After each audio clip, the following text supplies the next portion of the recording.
नमस्कार। अब हम चर्चा करेंगे अनुवाद एवं पाठ सांस्कृतिक दक्षता का विकास भाग 2 पर। चर्चा के महत्वपूर्ण बिंदु हैं समकालीन विश्व में पाठ सांस्कृतिक दक्षता की प्रासंगिकता और समकालीन भारत में पाठ सांस्कृतिक दक्षता की प्रासंगिकता। इस मॉड्यूल को देखने के बाद आप जान सकेंगे कि समकालीन विश्व का स्वरूप क्या है, समकालीन विश्व में संचार के मुख्य स्रोत क्या क्या है और वे उनकी भूमिका क्या है, समकालीन विश्व में पाठ सांस्कृतिक दक्षता की क्या प्रासंगिकता है और समकालीन भारत में सांस्कृतिक तौर पर क्या परिवर्तन आए हैं और समकालीन भारत में पाठ सांस्कृतिक दक्षता इससे पूर्व से किस प्रकार भिन्न है। इस विषय को हमने 2 मॉड्यूल में विभाजित किया है। भाग 1 में हमने चर्चा की थी पाठ सांस्कृतिक दक्षता से अभिप्राय, बहुसांस्कृतिक समाजों में अस्मिता की अवधारणा, पाठ सांस्कृतिक दक्षता विकसित करने में अनुवाद की भूमिका।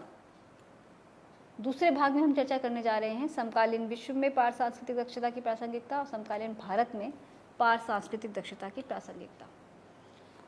समकालीन विश्व में पाठ सांस्कृतिक दक्षता की प्रासंगिकता।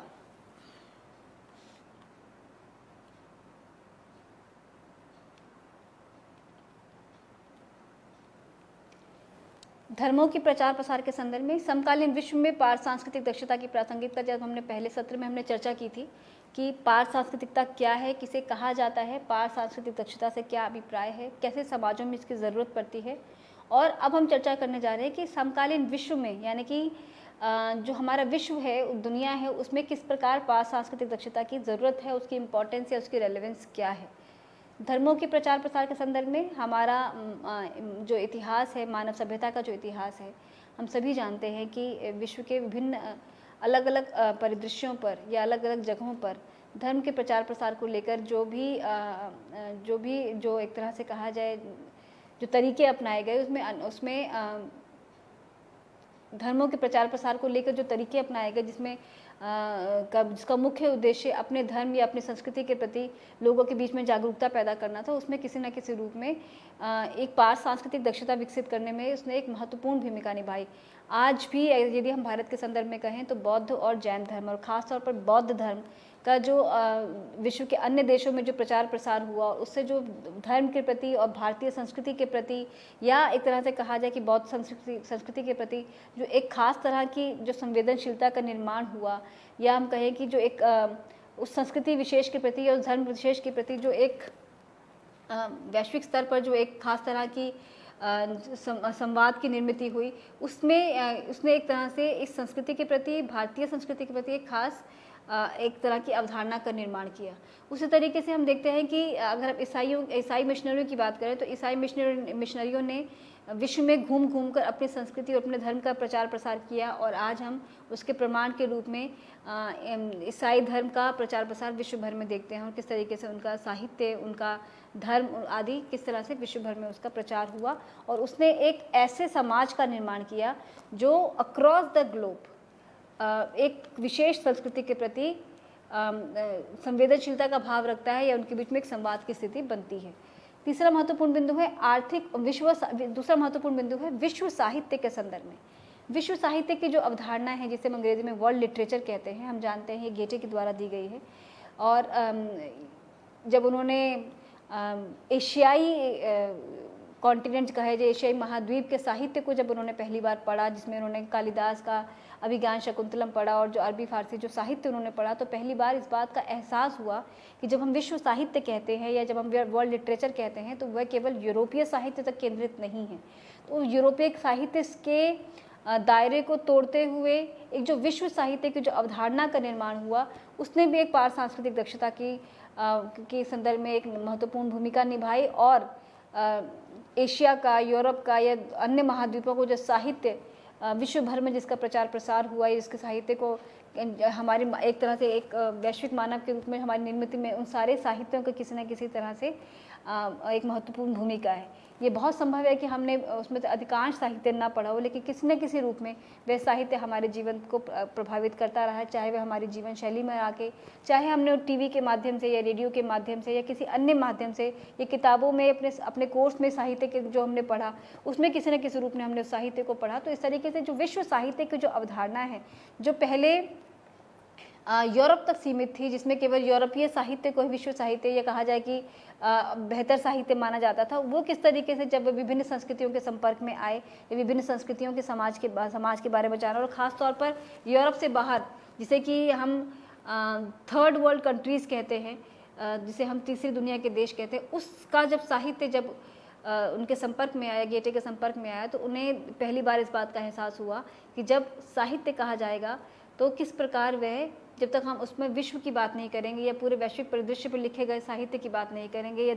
विश्व के अलग अलग कोनों में लिखे गए साहित्य की बात नहीं करेंगे, तब तक वह साहित्य हम किसी विश्व साहित्य नामक किसी परिकल्पना अवधारणा की कल्पना नहीं कर सकते हैं। और उसी संदर्भ में उन्होंने कहा था कि जब हम वैश्विक साहित्य पढ़ेंगे, तब जो हमारा राष्ट्रवादी साहित्य है, जो हमारा राष्ट्र सीमित साहित्य है, वह कहीं ना कहीं उससे खंडित होगा। तो इस तरीके से विश्व साहित्य की अवधारणा के निर्माण में भी, इस विश्व साहित्य की अवधारणा के निर्माण ने भी विभिन्न संस्कृतियों, विभिन्न देशों, विभिन्न राष्ट्रों, विभिन्न समाजों, विभिन्न अस्मिताओं के बीच संपर्क की महत्वपूर्ण भूमिका निभाई।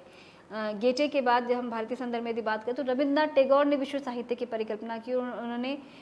माना कि विश्व साहित्य एक विश्व मानव का निर्माण कर सकता है और विश्व साहित्य के माध्यम से ही हम मनुष्य जाति को के प्रति एक तरह से सौहार्द का भाव पैदा कर सकते हैं। तो इस तरीके से विश्व साहित्य के निर्माण ने या विश्व के साहित्य को पढ़ने की इच्छा ने भी एक तरह से एक पार सांस्कृतिक दक्षता का निर्माण किया या विभिन्न संस्कृतियों के बीच संवाद के लिए जो था एक पटल का निर्माण किया, एक प्लेटफॉर्म का निर्माण किया। तीसरा महत्वपूर्ण कारण है उसमें से आर्थिक उदारीकरण के संदर्भ में, जिसकी चर्चा हमने पिछले सत्र में भी की। आर्थिक उदारीकरण, जिसको हम ग्लोबलाइजेशन कहते हैं, जिसको हम मंडलीकरण कहते हैं, जिसको हम वैश्वीकरण कहते हैं, इसके अंतर्गत किस प्रकार जिसका मूल उद्देश्य आर्थिक उदारीकरण था, अर्थव्यवस्था के तरीकों में बदलाव था, बाजार का झुकाव था, ये कहा जाए कि पूंजीवादी जो पूरी व्यवस्था है उसी का एक तरह से आर्थिक उदारीकरण समर्थन करता है। लेकिन उसकी वजह से किस प्रकार विभिन्न संस्कृतियों के बीच में संवाद बढ़ा, विभिन्न संस्कृतियों के लोगों के बीच में आवाजाही पड़ी, उनके समाज में लिखे गए ज्ञानात्मक साहित्य के बीच में किस प्रकार संवाद बढ़ा, संचार क्रांति के माध्यम से किस प्रकार आपस में विभिन्न संस्कृतियाँ एक दूसरे से मिली और एक दूसरे को जाना, तो किस प्रकार समकालीन विश्व में ये जो विभिन्न संस्कृतियों के साहित्य, विभिन्न संस्कृतियों के ज्ञान, विभिन्न संस्कृतियों की अलग अलग कारणों से, चाहे अर्थव्यवस्था ही क्यों ना हो, जब एक दूसरे के प्रति जब रुचि पैदा हुई तो उसने एक खास तरह की दक्षता का निर्माण किया, जिसमें हम बहुसांस्कृतिक समाजों के साथ सर्वाइव करना, यानी उनके साथ रहना, उनके साथ सह अस्तित्व बनाना सीखते हैं। विश्व एक ग्राम की अवधारणा भी आर्थिक उदारीकरण के संदर्भ में हमारे यहाँ कहा जाता रहा है, वसुधैव कुटुंबकम। उसे ही यदि हम आज देखें तो किस तरीके से, जैसे कि मैंने कहा वसुधैव कुटुंबकम, जैसा कि रविन्द्रनाथ टैगोर ने विश्व मानव की परिकल्पना की या विश्व साहित्य की बात की, उसी तरीके से जब आप उसको आज हम विश्व ग्राम के संदर्भ में देखते हैं, जो एक तरह से उसी का आर्थिक पक्ष है, उसी का एक अन्य पक्ष है, जिसके अंतर्गत एक ग्लोबल विलेज की कल्पना की गई और ग्लोबल विलेज को संभव बनाया आर्थिक उदारीकरण ने या संचार क्रांति ने, जिसके माध्यम से विभिन्न संस्कृतियों के लोग न केवल आपस में एक दूसरे से संवाद करते हैं, बल्कि एक नए तरह का रिश्ता भी निर्मित होता है। आज हम अपने आप को केवल अपनी संस्कृति या अपने धर्म या अपने राष्ट्र के सीमाओं में बांध के नहीं देखते, हम विभिन्न उद्देश्यों से, चाहे वे व्यापार का उद्देश्य हो, चाहे वे शिक्षा का उद्देश्य हो, रोजगार का उद्देश्य हो या बेहतर साथी ढूंढने का उद्देश्य हो, तो हम अब हमारा जो एक तरह से कहा जाए कि हमारा जो दृष्टिकोण है या हमारा जो दृष्टि का जो हमारा जो विस्तार है वो बहुत दूर तक है। तो इस प्रकार एक विश्व ग्राम की अवधारणा ने किस प्रकार जिस तरह से एक आज हम एक वैश्विक ग्राम की कल्पना करते हैं, जैसे हम एक ग्लोबल विलेज की कल्पना करते हैं, वो किस तरीके से एक पार सांस्कृतिक दक्षता निर्मित करने में महत्वपूर्ण भूमिका निभाती है। और उसी का परिणाम ये कहा जाए कि वैश्विक पर्यटन भी उस संदर्भ में देखा जाता है। पिछले कुछ वर्षों में या कहा जाए कि हम 1990 के बाद से यदि बात करें तो वैश्विक दृष्टि से जो पर्यटन के जो मौके हैं या जो अवसर हैं वे भी बढ़े हैं और उनके प्रति लोगों की रुचि में भी परिवर्तन देखने को मिला है। उसके भी कई सारे कारण हो सकते हैं, जैसे हमने कहा कि जिसमें हमने कहा कि आर्थिक उदारीकरण एक महत्वपूर्ण कारण था। उसके बाद विभिन्न देशों के प्रति जो एक तरह का सीमा, अपने देश की सीमा लांघने को लेकर या अपने परिचित क्षेत्र से बाहर निकलने के का जो एक डर या एक संकोच मनुष्य के भीतर था, वो धीरे धीरे खत्म होने लगा और पर्यटन के प्रति भी लोगों में रुचि बढ़ी। और किस तरीके से विभिन्न देशों ने, विभिन्न संस्कृतियों ने अपने यहाँ पर्यटन को बढ़ावा दिया, लोगों को आकर्षित किया, उससे भी एक तरह से हम कह सकते हैं कि एक नई तरह की सांस्कृतिक दक्षता देखने को मिलती है, जहाँ लोग अनजान संस्कृति में जाने के प्रति उत्साही हैं, नई दृष्टि से, नए तरीके से विभिन्न दुनिया को देखना चाहते हैं। और हम उस संदर्भ में देखते हैं कि किस प्रकार वैश्विक पर्यटन जो एक उद्योग के रूप में आज देखा जाता है, जहाँ पर वह केवल धार्मिक पर्यटन तक सीमित नहीं है, क्योंकि बहुत भारत के संदर्भ में भी यदि हम बात करें तो भारत के पर्यटन का एक बहुत बड़ा हिस्सा धर्म संबंधी है, यानी धार्मिक पर्यटन है, जहाँ लोग विभिन्न उद्देश्यों से मंदिर या अपने पसंदीदा तीर्थ स्थलों पर जाना पसंद करते हैं और वहाँ जाकर वे एक तरह से अपने जीवन की मुक्ति का आनंद लेते हैं। लेकिन धीरे धीरे इस वैश्विक धार्मिक पर्यटन से बढ़कर आज मनोरंजन के लिए पर्यटन भी, या अपनी इच्छा से घूमने फिरने जाने की जो एक नई प्रवृत्ति निर्मित हुई है, जिसके अन्य बहुत सारे कारण हैं, सभी कारणों में विस्तार से न भी जाए तो हम ये बात कर सकते हैं कि किस प्रकार से आज अपने देश के भीतर पर्यटन और वैश्विक स्तर पर पर्यटन की जो संभावनाएं हैं वो किस प्रकार बढ़ी हैं, और उस पर्यटन की संभावनाओं के बढ़ने से कि जिस तरह पर्यटन को आज एक उद्योग के रूप में देखा जा रहा है, किस प्रकार वहाँ पर भाषाई दृष्टि से, सांस्कृतिक दृष्टि से और अन्य जो महत्वपूर्ण आयाम हो सकते हैं पर्यटन के, उन सभी पर विस्तार से काम किया जाता है। और ये प्रयास किया जाता है कि जो उनके यहाँ जो यात्री या जो सैलानी घूमने आए, उन्हें किसी प्रकार का कोई कष्ट ना हो, ताकि ये पर्यटन का उद्योग और अधिक गति से आगे बढ़ सके। हम सभी देखते हैं टेलीविज़न आदि पर विभिन्न प्रदेशों द्वारा अपने प्रदेशों का प्रचार प्रसार करना टूरिज़्म के लिए। हमने देखा कि किस प्रकार एयरलाइन से लेकर विभिन्न देश अपने यहाँ की खूबसूरती, अपने यहाँ की विशेषताओं, भोजन आदि या विभिन्न सांस्कृतिक विशेषताओं आदि का प्रचार प्रसार करते हैं ताकि पर्यटन को बढ़ावा मिले। तो किस तरीके से पर्यटन, जहाँ कहा जाए कि यदि प्राचीन समय की बात करें तो अपनी राज्य की सीमा लांघना, अपने राष्ट्र की सीमा लांघना को एक तरह से पाप जैसा माना जाता था। लेकिन आज जिस परिदृश्य में हम या जिस परिवेश में हम रह रहे हैं, वहाँ बहुत सारे लोग या बहुत सारे देशों के लोग अपने जीवन का बहुत बड़ा हिस्सा या अपनी उम्र का एक खास हिस्सा पर्यटन को कोई एक तरह से पूरी तरह से समर्पित करते हैं और घूमना फिरना या खर्च करना, आना जाना पसंद करते हैं। तो इस तरीके से पर्यटन जो एक उद्योग के रूप में था, जिसका कि मूल उद्देश्य एक व्यापार का एक नया आयाम था, उसने भी एक सांस्कृतिक दक्षता को सांस्कृतिक दक्षता को निर्माण करने में महत्वपूर्ण भूमिका निभाई है। और एक अन्य जो बिंदु है वह उत्पादों और सेवाओं को बेचने के प्रयास के संदर्भ में। ये बहुत ही, अगर हम टीवी देखते हैं, अगर हम किसी भी तरीके से एक जागरूक नागरिक या जागरूक उपभोक्ता भी कहें, अगर हम देखते हैं तो हम जानते हैं कि उत्पादों और सेवाओं को बेचने के प्रयास के संदर्भ में किस प्रकार आज पार सांस्कृतिक दक्षता का निर्माण हो रहा है। मैंने जैसा कि पिछले सत्र में भी कहा कि पार सांस्कृतिक दक्षता या बहुसांस्कृतिकता या मल्टीकल्चरलिज्म, जिसे कि जीवन जीने के नज़रिए के रूप में भी देखा जाता रहा, और ख़ास तौर पर जिसका व्यवहार हम भारत जैसे किसी बहुसांस्कृतिक देश में देखते हैं, लेकिन एक राजनीतिक विचार के रूप में, एक उद्योग की दृष्टि से या व्यापार की दृष्टि से इसे एक विचार के रूप में देखने का जो रवैया है, ये कहा जा सकता है कि ये बहुत पुराना नहीं है, या पिछले कुछ दशकों की ही एक तरह से उपज है, जहाँ पर और ख़ासतौर पर भूमंडलीकरण के संदर्भ में कहें तो जहाँ भूमंडलीकरण ने देशों के बीच, राष्ट्रों के बीच की जो रेखाएं हैं उन्हें कहीं ना कहीं धूमिल करने का काम किया है व्यापार की दृष्टि से या आवाजाही की दृष्टि से। तो वहाँ किसी भी कंपनी या किसी भी प्रोडक्ट या किसी भी उत्पाद का जो ग्राहक है, जो उपभोक्ता है, वह भी किसी एक देश या किसी एक खास राष्ट्र की सीमा तक बंधा हुआ नहीं है।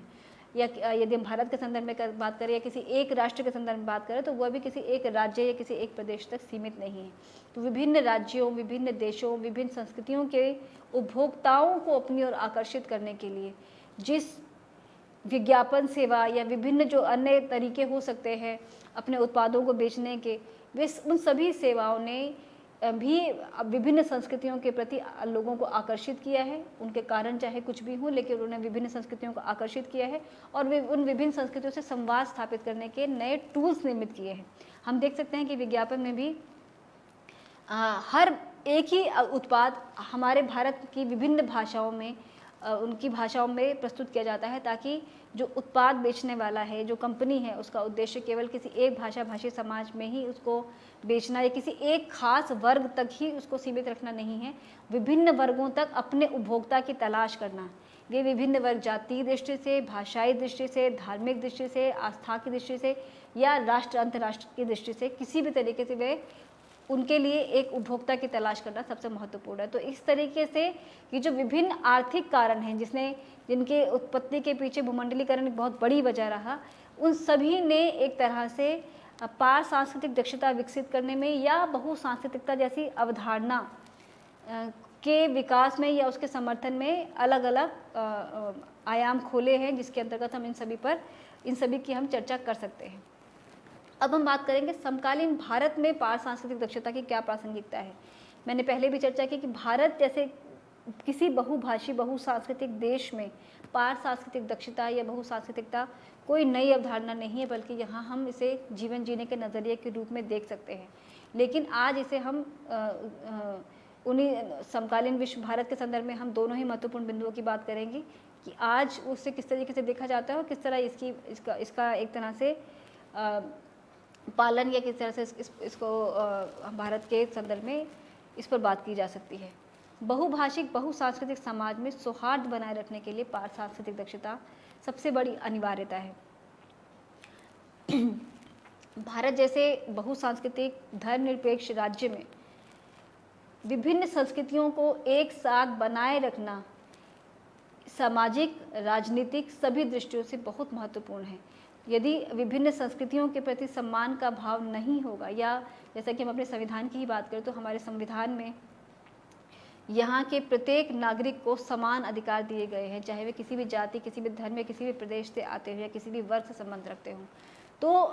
सांस्कृतिक दृष्टि के साथ साथ संवैधानिक दृष्टि से, राजनीतिक दृष्टि से भी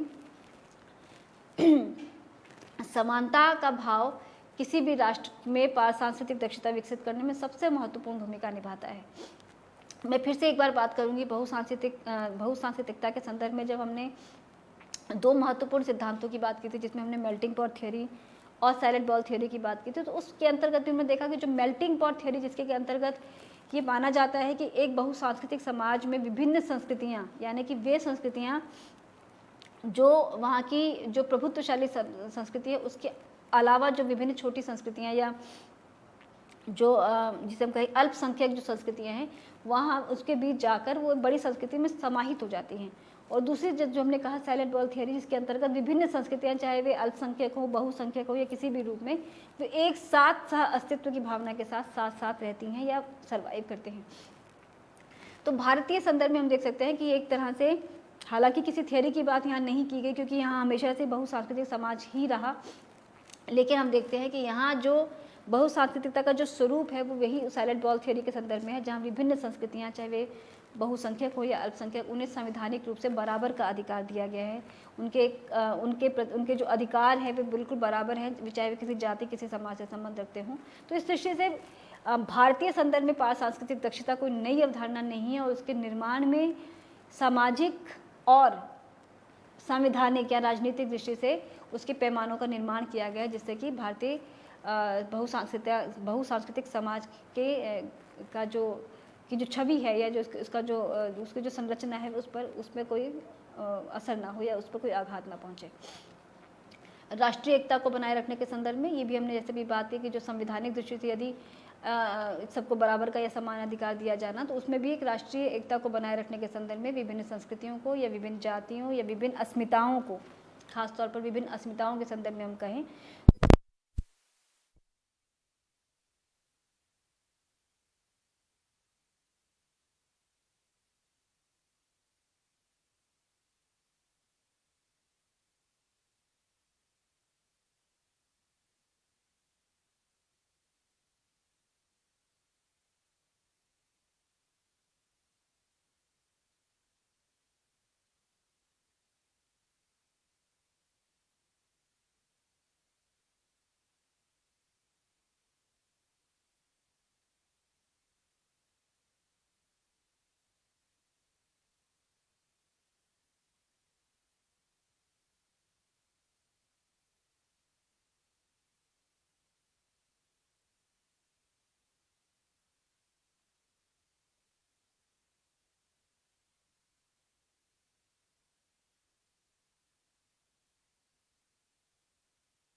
रखने के लिए भी बहुत आवश्यक है कि विविध भाषाओं के में सारा जो महत्वपूर्ण साहित्य है वे उपलब्ध कराया जाए। और इसी को ध्यान में रखकर बहुत सारी सरकारी योजनाएं या बहुत सारी सरकारी एजेंसियों की स्थापना की गई, जहां पर हम विभिन्न भाषाओं के बीच साहित्य को बचाए रखने का काम करते हैं। पर्यटन उद्योग के संदर्भ में हम विस्तार से बात कर चुके हैं कि किस प्रकार पर्यटन उद्योग भी एक तरह से सांस्कृतिक दक्षता निर्मित करने में महत्वपूर्ण भूमिका निभाता है।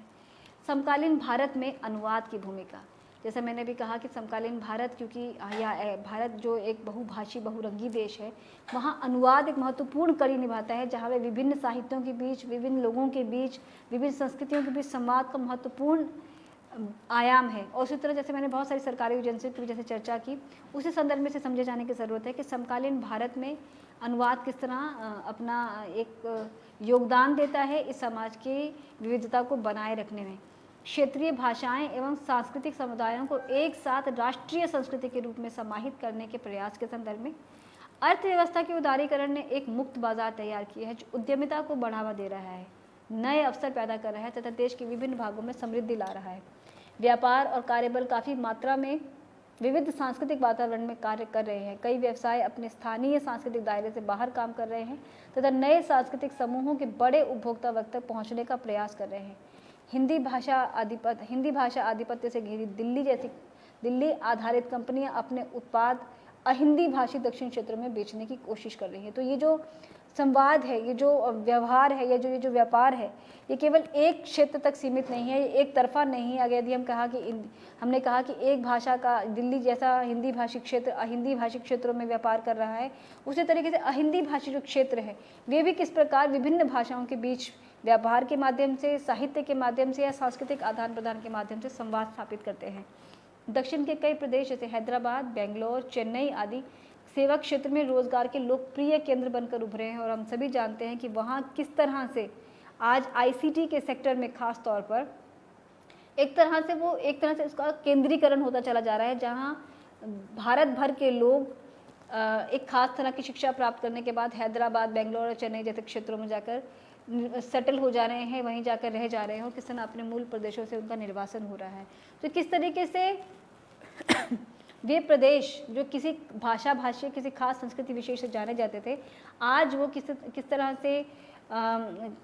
एक तरह से औद्योगिक हब बन गए हैं, किस तरह से लोग वहाँ जाकर रहते हैं या वहाँ जाकर अपना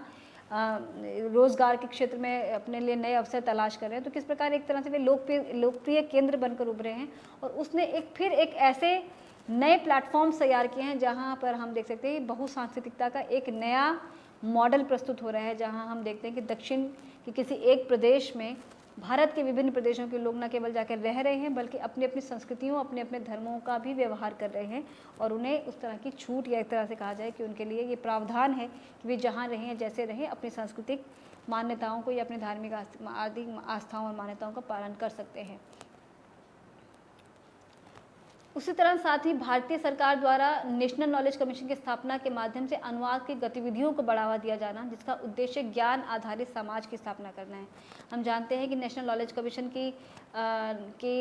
में ये प्रावधान किया गया कि विभिन्न भारतीय भाषाओं में जो है आपस में संवाद को बढ़ाने का प्रयास किया जाए ताकि भारत एक नॉलेज सोसाइटी के रूप में उभर सके और अंग्रेज़ी जैसी कोई भाषा उसमें कोई व्यवधान बनकर ना उभरे। तो इस तरह से अनुवाद यहाँ एक महत्वपूर्ण भूमिका निभाता है, जहाँ वो एक तरह से हम कह सकते हैं कि जो एक तरह से जो भाषाओं के बीच में जो साहित्य का जो ये कहा जाए कि जो केंद्रीकृत हो गया था साहित्य या जो ज्ञान का जो भंडार था या ज्ञानात्मक साहित्य किसी खास भाषा में या किसी खास प्रभुत्वशाली या डोमिनेंट लैंग्वेज तक सीमित था। नेशनल नॉलेज कमीशन की संस्तुति की वजह से या उनके कारण एक नया प्रयास किया गया और एक कोशिश की गई कि साहित्य को विभिन्न ज्ञानात्मक साहित्य या सृजनात्मक साहित्य को केवल भाषाओं का किसी खास भाषा तक का गुलाम न बनना पड़े और ख़ासतौर पर ज्ञानात्मक साहित्य के संदर्भ में कि वह विभिन्न भाषाओं में उपलब्ध हो ताकि लोग अपनी भाषा में अपनी पसंद का ज्ञान प्राप्त कर सके और शिक्षित हो सके। और उन्हीं की स्थापना से या उन्हीं की संस्तुति से नेशनल नॉलेज कमीशन की संस्तुति पर ही नेशनल ट्रांसलेशन मिशन की स्थापना हुई, जिसका उद्देश्य भारतीय संविधान की 8वीं अनुसूची में शामिल सभी भाषाओं में ज्ञानात्मक साहित्य को उपलब्ध करवाना रहा। तो इस प्रकार हम देखते हैं कि किस प्रकार भारत में विभिन्न भाषाओं के बीच संवाद बनाए रखने के जो प्रयास थे, जो राष्ट्रीय स्तर पर जो प्रयास किए गए, वे प्रयास किस तरह के साहित्यिक स्तर पर, जैसे हमने कहा कि अकादमियों की स्थापना करके या NBT की स्थापना करके, नेशनल बुक ट्रस्ट आदि योजनाओं की स्थापना करके किस प्रकार उनके बीच में संवाद कायम करने का प्रयास किया गया, और किस तरीके से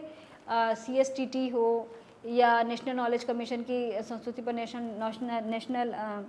ट्रांसलेशन मिशन की स्थापना हो, जिसके माध्यम से जो हमारा ज्ञानात्मक साहित्य है उसे अपनी भाषा में निर्मित करने का प्रयास किया गया। तो किस तरीके से जो विभिन्न योजनाएं हैं वे भारत को एक ऐसे समाज के निर्माण में महत्वपूर्ण भूमिका निभा रहे हैं जहां विभिन्न भारतीय भाषाओं में और आपस में न केवल संवाद हो बल्कि वे भाषाएं आपस में एक दूसरे से समृद्ध भी हो सकें।